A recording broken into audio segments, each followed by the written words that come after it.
enriched his library in a big, big way.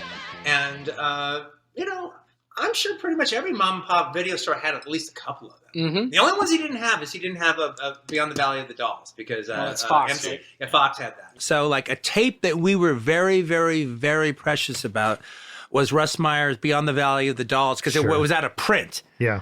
So I think at a certain point we required like a $200 deposit just to rent it, because if you lost it, it could never be replaced, and it was worth that much. So we had to either have a $200 thing on your credit card or a $200 in cash deposit for you to rent it. Then you get it back. All right, but like it was like it can't be replaced. I'm sure Lance got the entire Russ Meyer collection on store opening. Yeah. All right, Lance is the guy who started the store. Russ Meyer, when video happened, he goes, "Hey, fuck that shit. I own all my films. I'm not going to sell them to some jerk off." So he created his own video company. This is what he did in the last part of his life, and it was called RM Bosom Mania. And they're all handmade video cassettes of all of his films with his own boxes. The two people you could do that with was Russ Meyer and John Cassavetes. Yeah. All right. Russ Meyer had his phone number on his video cassette.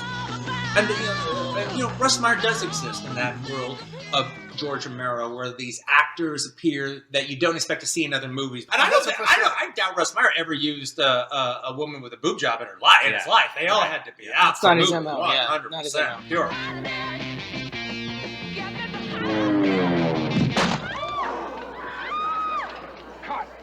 Russ Meyer's Super Vixens. I actually remember when this opened at the theaters. It existed when it opened up. It existed in that time where Russ Meyer and Radley Metzger were actually getting legit theatrical engagements of their movies in regular movie theaters. And so the thing about it is, I remember actually going with my parents one night to see some movie at the UA Marina. And one of the movies playing was Super Vixens, and this was at the top, was on this poster of Sherry Eubanks was on the wall, and there was a whole audience waiting to see this X-rated movie, because it was like not triple X, it was just 1X, but it was like an X-rated movie. I've been reading a whole lot of the reviews that Kevin Thomas used to write for the Los Angeles Times, who is sort of the guy who he was the second string critic for 20 years.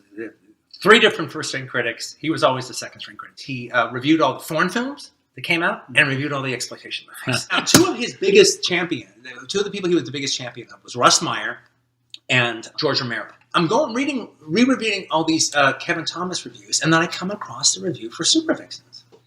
And so I'm reading it, and I'm like, oh, it's really interesting.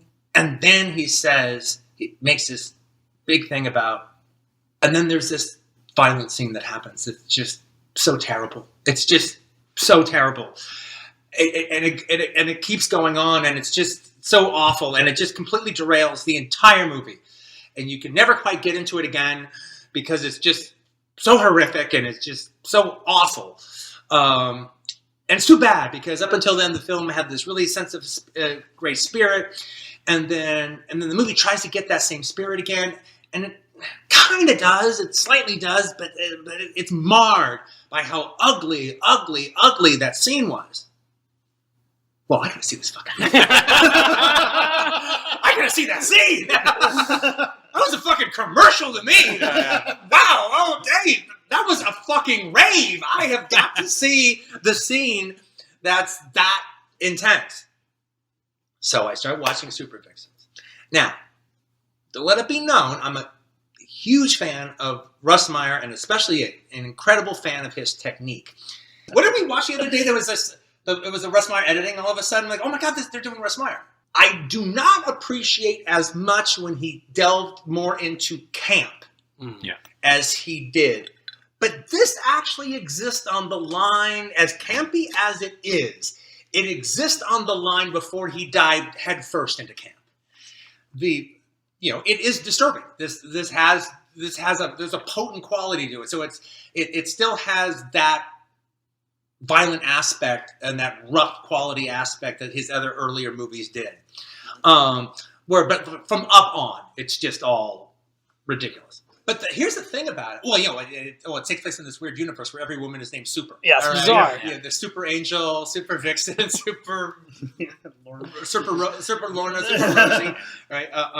Which is fucking awesome. That's a fucking great idea. Yeah. And they all look like super beings. All right, and they all look like they're bursting out of their comic book costumes. So the story is there's this kind of sexy stud, kind of schnooky guy who's sounds like a Russ Meyer character,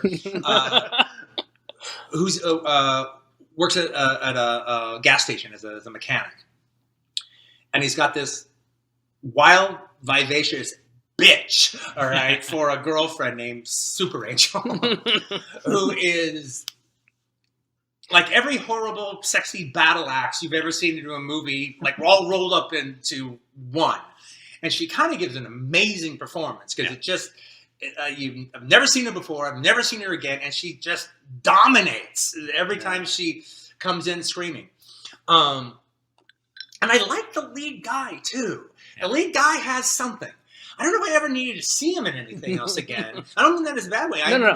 But he's got a nice quality about him. I kind of like that guy. So in the course of the early part of the movie, this badass jerk cop, played by Charles Napier, who's beyond the beyond in this movie, but we'll get to it in a second. Yeah. Who was one of the actors who did get out of Russ Meyer Planet. But he was pretty amazing in Russ Meyer Planet. This hot pants, asshole, macho cop is brought into the film. And at some point, unbeknownst to the mechanic, Super Angel's met the cop and she thinks he's sexy and she's a man-eater anyway.